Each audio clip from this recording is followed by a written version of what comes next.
गौतम बुद्धको जन्मस्थान नेपालको लुम्बिनी हो भन्नेमा कुनै दुविधा रहेन। तर आज पनि यो विषय विवादबाट अछुतो बन्न सकिरहेको छैन। विश्वका कतिपय राष्ट्रहरूको विद्यालयहरूमा बुद्ध दर्शनका सर्जक गौतम बुद्धको बारेमा तथ्यहीन पाठहरू समावेश गरिएको छ। विशेष गरी बुद्धको जन्मस्थानमा नेपाल नभई नेपालको छिमेकी राष्ट्र भारतको नाम उल्लेख गरिएको छ। यसका साथै भारतले बेला बेलामा बुद्धको जन्म भारतमा नै भएको भन्दै भ्रम छर्ने कार्य पनि गरिरहेको छ। यही कारण कतिपय बुद्धिजीवीहरूले यो भारतको लागि अशोभनीय कार्य भएको भन्दै निन्दा पनि गरेका छन्। वास्तवमा बुद्धको जन्मस्थल नेपालको लुम्बिनी नै हो भनी कसरी पत्ता लाग्यो? शाक्य राजवंशको राजधानी रहेको कपिलवस्तुको खोज कसले गर्यो? यसबारे आजको कार्यक्रममा चर्चा गर्नेछौँ। विश्वास छ सदाझै यो कार्यक्रमलाई पनि उत्तिकै मन पराइदिनुहुनेछ। गौतम बुद्धका महान विचारहरू विश्वभरि फैलिएको भए तापनि गौतम बुद्धको जन्मस्थल बारे आम मानिसहरू अनभिज्ञ नै थिए। केही पुराना अभिलेखहरूका अनुसार ईसा पूर्वको 3रो शताब्दीका मौर्य सम्राट अशोकले लुम्बिनीको भ्रमण गरेका थिए। यसका साथै लुम्बिनी भ्रमणको क्रममा सम्राट अशोकले गौतम बुद्धको जन्म भएको स्थानमा एक शिलास्तम्भको पनि निर्माण गरेका थिए। यस्तै ईस्वी सम्वतको 5औं शताब्दीका चिनिया यात्री फासियनले लुम्बिनीको भ्रमण गरेका थिए। उनले आफ्नो यात्रा वृत्तान्तमा लुम्बिनीमा रहेको कनकमुनि स्तूपा, अशोक स्तम्भ, स्तूपा कुण्ड र विहारको पनि उल्लेख गरेका थिए। सो वृत्तान्तमा बुद्धको जन्मस्थल लुम्बिनीमा मौर्य सम्राट अशोकले शिलालेख सहित स्तम्भ ठडाएको र कपिलवस्तुमा रहेको शाक्य राजा शुद्धोधनको दरबारमा बुद्धले बाल्य र युवा अवस्था बिताएको लगायतका शहरका विभिन्न भौतिक संरचनाहरूको पनि वर्णन गरेका थिए। त्यस्तै ईस्वी सम्वतको 7औं शताब्दीमा चीनका अर्का यात्री हुइनसाङले पनि यस क्षेत्रको भ्रमण गरेका थिए। उनले पनि बुद्धको जन्मस्थल र यसै परिसरमा मौर्य सम्राटको शिलास्तम्भ रहेको विषयलाई आफ्नो यात्रा वृत्तान्तमा उल्लेख गरेका थिए। यिनै चिनिया यात्रीहरूको यात्रा वृत्तान्तलाई पछिल्लो समयमा फ्रान्सेली र अंग्रेजी भाषामा अनुवाद गरियो। यसपछि मात्र गौतम बुद्धको जन्मस्थलको बहसले तीव्रता पाउन थाल्यो। चिनिया यात्रीहरूले आफ्नो यात्रा वृत्तान्तमा लुम्बिनी, कपिलवस्तु, राजा शुद्धोधनको दरबार, कपिलवस्तु शहर, सम्राट अशोकको शिलास्तम्भ आदिको बारेमा स्पष्ट जानकारी दिएको भए तापनि पछिल्लो समयमा यी क्षेत्रहरू सामान्य नजरबाट पूर्णतया विलीन भए। 19औं शताब्दीको सुरुवातदेखि नै यी क्षेत्रहरूको खोजी गर्नुपर्ने तर्फ विशेष चासो बढ्न थाल्यो। भारतमा शासन गरिरहेको बेलायती सरकारले विशेष योजना बनाएर विभिन्न स्थानहरूको अन्वेषणलाई अघि बढायो। यात्रा वृत्तान्त तथा अन्य प्राप्त अभिलेख अनुसार लुम्बिनी क्षेत्र नेपालको दक्षिणी भूभाग तथा नेपाल भारतको सीमा नजिकै भारतीय भूमिमा रहेको हुन सक्ने आकलन गर्न थाल्यो।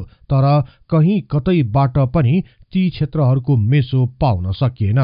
विशेष गरी लुम्बिनीको खोजमा अशोक स्तम्भ एक मात्र आधिकारिक प्रमाण रहेको, तर सो स्तम्भ नै भेट्टाउन नसकेपछि बुद्ध जन्मस्थलको खोज असम्भावी बन्दै गयो। वास्तवमा सम्राट अशोकले बुद्धको जन्मस्थल यही स्थानमा नै भएको थियो भनेर उनले एक स्तम्भ नै खडा गरेका थिए। तर कालान्तरमा सोही स्तम्भ ओझेलमा पर्न गयो।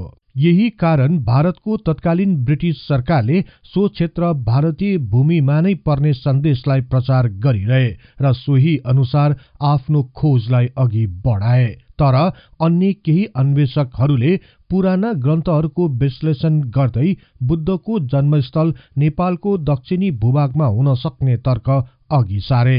यो तर्कलाई ब्रिटिस सरकारका प्रतिनिधिहरूले मान्न अस्वीकार गरे। उनीहरू भारतीय भूमिलाई गौतम बुद्धको जन्मस्थलको रूपमा स्थापित गर्न चाहिरहेका थिए। वास्तवमा सन् 1870 ताका तत्कालीन पुरातत्वविद आर्चिबल्ड कार्लिएलीले भारत स्थित गोरखपुरको उत्तर पश्चिममा अवस्थित बुलिया ताल वरपरको क्षेत्र नै गौतम बुद्धको जन्मस्थल कपिलवस्तु रहेको अनुमान गरेका थिए। यसका साथै भारतीयहरूले हालको उत्तर प्रदेश स्थित पिप्रहवालाई नै प्राचीन बुद्ध नगर कपिलवस्तुको रूपमा मान्दै आएका थिए। यो तर्कलाई आर्कियोलोजिकल सर्वे अफ इन्डियाका तत्कालीन डाइरेक्टर जनरल सर अलेक्जेन्डर कनिङहमले पनि समर्थन जनाएका थिए। तर अन्य केही पुरातत्वविदहरूले भने यस तर्कप्रति कुनै ठोस आधार नरहेको ठान्दथे। यसरी गौतम बुद्धको पवित्र भूमि लुम्बिनीलाई देख्ने, देखाउने र यसको जस लिने होडबाजी चल्दै गयो। यही होडबाजी बीच बेलायती सेनाका डाक्टर मेजर वाडेल र डाक्टर एलोइस एन्टोन फुअरले यस कार्यलाई जोडतोडको साथ अघि बढाउँदै लगे। उनीहरू विभिन्न सम्भावित क्षेत्रहरूमा गई पुरातात्विक संरचनाको खोजमा लागि परे। यसका साथै अन्य कतिपय अन्वेषकहरू अनाधिकृत रूपमा नै नेपाली भूमिभित्र प्रवेश गरेर खोजी गर्न थाले। यस्तैमा सन् 1893 मा जसकरण सिंह नामक एक व्यक्तिले नेपालगञ्ज आसपासमा एउटा स्तम्भ देखेको र त्यसमा शिलालेख पनि रहेको भन्ने खबर उनीबाट प्राप्त गरेपछि ब्रिटिस इन्डिया सरकारले सो बारे अध्ययन गर्न आफ्ना एक विशेषज्ञ नेपाल पठाउने योजना बनाए। यसै अन्तर्गत सन् 1895 मार्चमा ब्रिटिस इन्डिया सरकार अन्तर्गत पुरातत्वविदको रूपमा कार्यरत जर्मन नागरिक एलोइस एन्टोन फुअरर नेपाल आए। कपिलवस्तु स्थित तौलिया भन्दा 8 किलोमिटर उत्तर पूर्वमा रहेको निग्ली हवामा एक बेवारिसी अवस्थामा अत्यन्त पुरानो स्तम्भ भेटियो। सो स्तम्भ 2 भागमा टुक्रिएको थियो। स्तम्भको माथिल्लो भाग निग्ली सागर पोखरीमा डुबेको अवस्थामा थियो भने स्तम्भको तल्लो भाग आधा जति जमिन मुनि गाडिएको थियो। सो स्तम्भ यही स्थानमा थियो या अरू कुनै स्थानबाट ल्याइएको हो भन्ने बारे यकिन हुन सकेन। तर पनि डाक्टर एलोइस एन्टोनले यस शिलास्तम्भको प्रतिलिपि उतारे र उनी भारत फर्किए। मौर्य सम्राट अशोकले स्थापना गरेको सो स्तम्भमा ब्राह्मी लिपि र पाली भाषामा एक शिलालेख तयार पारिएको थियो। सो शिलास्तम्भको अध्ययन पछि नै बुद्धको जन्मस्थल यही स्थानको वरपर रहेको र अन्य स्तम्भहरू पनि हुन सक्ने अनुमान गरियो। यसपछि यस क्षेत्रको अन्वेषण गर्न ब्रिटिस इन्डिया सरकारले डाक्टर एलोइस एन्टोनलाई पुनः नेपाल पठाउने योजना बनायो। यसका साथै तत्कालीन ब्रिटिस भारत सरकारले पनि आफ्नो सीमाभित्र रहेको सम्भावित क्षेत्रहरूमा पनि खोज र अन्वेषणलाई जारी नै राखे। यस लगत्तै सन् 1896 अगस्त 29 तारिखको दिन ब्रिटिस इन्डिया सरकारले नेपालको लुम्बिनी र यस आसपासका क्षेत्रहरूमा पुरातात्विक खोज र अनुसन्धानको लागि अनुमति दिन अनुरोध गर्दै एक पत्र नेपाल स्थित बेलायती रेजिडेन्ट मार्फत नेपाल सरकारकोमा पठाए। सो बारे अध्ययन गरेपछि तत्कालीन प्रधानमन्त्री वीर शमशेरले बेलायत सरकारको अनुरोध स्वीकार गर्दै अनुमति प्रदान गरे। यसपछि सन् 1896 सेप्टेम्बर 7 तारिखको दिन नेपाल सरकारले डाक्टर एलोइस एन्टोनलाई अन्वेषण गर्न अनुमति दिएको पत्र नेपाल स्थित बेलायती रेजिडेन्टले ब्रिटिस इन्डिया सरकारको सम्बन्धित निकायमा पठाए। यही बीच अर्थात् सन् 1896 नोभेम्बर महिनाको अन्त्यतिर तत्कालीन पाल्पा गौडाका बडा हाकिम खड्क शमशेरले लुम्बिनी स्थित घना जंगलभित्र ढुङ्गाको ठूलो खम्बा जमिन मुनि गाडिएको अवस्थामा भेटिएको जानकारी प्राप्त गरे। सो जानकारी प्राप्त गर्ने बित्तिकै सो बारे बुझ्न उनी त्यस क्षेत्रतिर लागे। त्यहाँ उनले जमिन मुनि गाडिएको अवस्थामा एक ठूलो आकारको ढुङ्गाको शिलास्तम्भ भेटे। उनले त्यसलाई निकाल्न आफ्ना मातहतका कर्मचारीहरूलाई खटाए। यसपछि उनी नजिकै रहेको खुला स्थानमा क्याम्प खडा गरी त्यही बस्न थाले। यस लगत्तै उनले तत्कालीन प्रधानमन्त्री वीर शमशेरलाई यस बारे विस्तृत जानकारी गराए। यही समयताका अर्थात् सन् 1896 डिसेम्बर 1 तारिखको दिन भारतका पुरातत्वविद नेपाल स्थित लुम्बिनी आइपुगे। नेपाल सरकारले उनलाई पाल्पाका बडा हाकिमसँग भेट गर्न भनेपछि उनी बडा हाकिम खड्क शमशेरको कार्यालयतिर लागे। कार्यालयमा पुगेपछि उनले बडा हाकिम खड्क शमशेर रुम्बिन्देही जंगलभित्र एक शिलास्तम्भको बारेमा बुझ्न गएको थाहा पाएपछि उनी पनि त्यतैतिर लागे। सोही दिनको बेलुकी डाक्टर एलोइस एन्टोन खड्क शमशेर बसेको घना जंगलभित्रको क्याम्पमा पुगे र परिचय दिए। यही भेट नै उनीहरूको पहिलो भेट थियो। सो दिनसम्म खड्क शमशेरको निर्देशनमा सो शिलास्तम्भ रहेको धेरैजसो भागको माटोलाई पन्छाइसकिएको थियो। अब सो शिलास्तम्भ केवल 3 फिट मात्र जमिन मुनि गाडिएको अवस्थामा थियो। यसपछि डाक्टर एलोइस एन्टोनको निर्देशनमा पुरातात्विक उत्खनन विधिलाई अपनाउँदै सो शिलास्तम्भलाई बिस्तारै निकाल्ने काम सुरु गरियो। बडा हाकिम खड्क शमशेर र डाक्टर एलोइस एन्टोनको अगुवाईमा भएको सो उत्खननको प्रारम्भिक अध्ययनले सो शिलास्तम्भ मौर्य सम्राटले स्थापना गरेको पत्ता लाग्यो। यसका साथै यो स्तम्भको वरिपरि नै बुद्धको जन्मस्थल रहेको अनुमान पनि गरियो। यस ऐतिहासिक खोजबाट बडा हाकिम खड्क शमशेर र डाक्टर एलोइस एन्टोन अत्यन्त खुसी भए। उनीहरूले गरेको प्रारम्भिक जाँच बारे तत्कालीन प्रधानमन्त्री वीर शमशेरलाई अवगत गरायो। प्रधानमन्त्री वीर शमशेर पनि नेपालको भूमिमा नै बुद्धको जन्मस्थल हुन सक्ने अनुमानबाट अत्यन्त हर्षित भए। यसपछि उनले तत्कालै अन्य खोज र अन्वेषण गर्न निर्देशन दिए। यसका साथै अन्वेषण र उत्खननको लागि आवश्यक खर्च नेपाल सरकारले नै बेहोर्ने जानकारी गराए। यस लगत्तै तत्कालीन नेपाल सरकारले हरेक उत्खननको लागि 2000 रुपैयाँ उपलब्ध गरायो। डाक्टर एलोइस एन्टोनले पनि बेलायत सरकार तथा अन्य बाह्य संस्थाहरूसँग आर्थिक सहयोगको लागि अनुरोध गरे, तर नेपाल सरकारले दिएको अनुदान नै पर्याप्त भएकोले सो सहयोगको कुनै आवश्यकता नै भएन। उत्खननपछि भेटिएको अशोक स्तम्भमा पाली प्राकृत भाषा र ब्राह्मी लिपिमा कुदिएका शिलालेखको बारेमा अध्ययन सुरु गरियो। डाक्टर एलोइस एन्टोनले सो स्तम्भ र शिलालेखको तस्बिर उतारे। यसपछि सो शिलालेखको अर्थ बुझ्न डाक्टर एलोइस एन्टोनले जर्मन भाषाका विद्वान तथा भारतीय भाषाविद डाक्टर योहान गियोग ब्रुअललाई सम्पर्क गरे र सो प्रतिलिपि तस्बिर पठाए। डाक्टर योहान गियोग अस्ट्रिया स्थित भियना विश्वविद्यालयमा भारतीय दर्शन र पुरातत्व सम्बन्धी अध्यापन गराइरहेका थिए। डाक्टर एलोइस एन्टोनले पठाएको शिलालेखको तस्बिरबाट डाक्टर योहान गियोगले भाषा अनुवाद गरे र सो अनुवादित पाठलाई रोमन भाषामा लेखी पठाए। अनुवादपछि अशोक स्तम्भको शिलालेखमा लेखिएको सन्देशहरू स्पष्टसँग बुझ्न सक्यो। सो सन्देश यस प्रकारको थियो: देवताहरूका प्रिय प्रियदर्शी राजा राज्यकालको 20औं वर्षमा आफै आउनुभयो। यहाँ शाक्य मुनिको बुद्धको जन्म भएकोले संकेतक शिलामा पूजा गरी यो शिलास्तम्भ स्थापना गर्नुभयो। यहाँ भगवानको जन्म भएकोले लुम्बिनीको यो गाउँको कर घटाई 8औं भाग मात्र कायम गर्नुभयो। यो शिलालेखको अनुवादसँगै बुद्धको जन्मस्थलको अन्तिम टुङ्गो लाग्न गयो। यसरी एकाएक डाक्टर एलोइस एन्टोन र खड्क शमशेर चर्चित बने।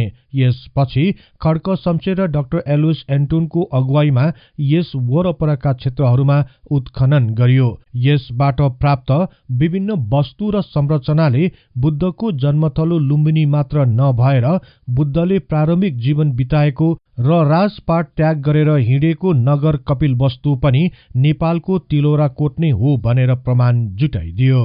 डाक्टर एलोइस एन्टोन फुअर्लले यी सबै तथ्यहरूलाई समेटी एक रिपोर्ट तयार पारे। त्यसपछि सो रिपोर्ट उनले ब्रिटिस इन्डिया सरकारको सम्बन्धित निकायमा बुझाए। यसको केही महिनापछि अर्थात् सन् 1897 सालमा archaeological survey of northern India volume 6 को रूपमा डाक्टर एलोइस एन्टोनको खोज र अनुसन्धानलाई monograph on Buddha Shakyamuni's birth place in Nepalese Terai नाम दिएर एक प्रतिवेदन सहितको पुस्तक ब्रिटिस इन्डिया सरकारको तर्फबाट प्रकाशित गरियो। सो खोजले विश्व विश्वमा एक नयाँ तरंग सृजना गरायो। यसपछि बुद्धको जन्मस्थल नेपालको लुम्बिनी नै भएको अन्तिम टुङ्गो लाग्यो र विश्वभरि यसको चर्चा हुन थाल्यो। सन् 1898 मा लुम्बिनीको अध्ययन तथा उत्खनन गर्न भारतका अर्का पुरातत्वविद पूर्णचन्द्र मुखर्जी नेपाल आए। मुखर्जीले अशोक स्तम्भ वरिपरि उत्खनन गरे। विभिन्न कालखण्डमा बनाइएका प्राचीन इँटाका पर्खालहरू उनले भेटे। विभिन्न आकारका भग्नावशेषहरू भेटेपछि उनले त्यहाँ स्तूपा तथा विहार रहेको हुन सक्ने अनुमान गरे। यसरी पीसी मुखर्जीले कपिलवस्तु र तिलौरा कोटमा उत्खनन गरी विभिन्न पुराना संरचनाहरू पत्ता लगाए। यसका साथै उनले गौतम बुद्धको जन्मस्थल नेपालको लुम्बिनी नै रहेको बारे विश्व सामु सशक्त ढंगले प्रस्तुत गरे। यसरी लुम्बिनी गौतम बुद्धको जन्मस्थलको रूपमा विश्व सामु परिचित हुन पुग्यो। यसपछि पनि विभिन्न समयमा भिन्न भिन्न अन्वेषकहरूले यस क्षेत्रको उत्खनन र अध्ययन गरे। यसले गौतम बुद्धको प्राचीन नगर कपिलवस्तु नै रहेको तथ्यलाई थप उजागर गर्दै लग्यो। यसको 100 वर्षपछि अर्थात् सन् 1997 मा यस स्थानलाई विश्व सम्पदा सूचीमा सूचीकृत गरियो। यति हुँदाहुँदै पनि गौतम बुद्धको जन्मस्थानको विषयलाई लिएर किन विवाद गरिन्छ? यसबारे केही बुद्धिजीवीहरूले भिन्न तर्कहरू प्रस्तुत गरेका छन्। वास्तवमा तत्कालीन ब्रिटिस भारतीय सरकारले नेपाल स्थित लुम्बिनीलाई गौतम बुद्धको जन्मस्थल मान्न अस्वीकार गरेका थिए। तर डाक्टर एलोइस एन्टोन फुअरले आफ्नो खोजबाट नेपालको भूमि नै बुद्धको जन्मस्थल रहेको प्रमाण पेश गरेपछि ब्रिटिस सरकार उनीसँग क्रुद्ध भएका थिए। तत्कालीन ब्रिटिस इन्डिया सरकारले कुनै पनि हालतमा बुद्ध जन्मेको पवित्र भूमिको रूपमा भारतलाई देखाउन चाहन्थे। तर सो मनसाय विपरीत डाक्टर एलोइस एन्टोनले रिपोर्ट तयार गरेपछि उनको हरेक कार्यमाथि हस्तक्षेप गरिन थाल्यो। प्रकाशित भइसकेको रिपोर्ट पनि लुकाउन सुरु गर्यो। अन्ततः कपिलवस्तु पत्ता लगाएको 2 वर्षपछि नै डाक्टर एलोइस एन्टोनलाई ब्रिटिस सरकारले उनको पदबाट उनलाई हटाए। उनको स्थानमा पूर्णचन्द्र मुखर्जीलाई नियुक्त गरियो। पूर्णचन्द्र मुखर्जीले पनि डाक्टर एलोइस एन्टोनको तथ्यलाई समर्थन जनाए। उनको खोजले पनि सोही तथ्यलाई दोहोऱ्याइरहेको थियो। यसपछि ब्रिटिस इन्डिया सरकारका प्रतिनिधिहरूले पीसी मुखर्जीलाई पनि राम्ररी काम गर्न दिएनन्। यही विरोधको निरन्तरता आजसम्म पनि कायम रहिआएको छ। यही प्रसंगलाई उद्धृत गर्दै केही लेखक तथा बुद्धिजीवीहरूले स्वतन्त्र भएको 77 वर्षपछि पनि भारतले पुरानै साम्राज्यवादी ब्रिटिस शैलीलाई अपनाउँदै गौतम बुद्धको जन्म भारतमा नै भएको भन्दै दुष्प्रचार गरिरहेको बताउने गरेका छन्। यहाँहरूलाई यो कार्यक्रम कस्तो लाग्यो? कृपया कमेन्ट बक्समा लेखिदिनुहोला। यस्तै तथ्य इतिहासको लागि हिस्ट्री इन नेपाली च्यानललाई सदैव सम्झनुहोस्। इतिहासको कुनै पनि कालखण्ड बारे तपाईले सुन्न र बुझ्न चाहना राख्नु भएको छ भने तल रहेको कमेन्ट बक्समा उल्लेख गर्नुहोस्। हामी सो बारे प्राथमिकताका साथ कार्यक्रम बनाउनेछौँ। जाँदा जाँदै यस च्यानललाई लाइक, शेयर र सब्स्क्राइब गर्दै बेल आइकनमा क्लिक गरी हाम्रो यो तथ्य इतिहासको ज्ञान प्रसार गर्ने लक्ष्यलाई नियमित साथ दिन अनुरोध गर्दछौँ।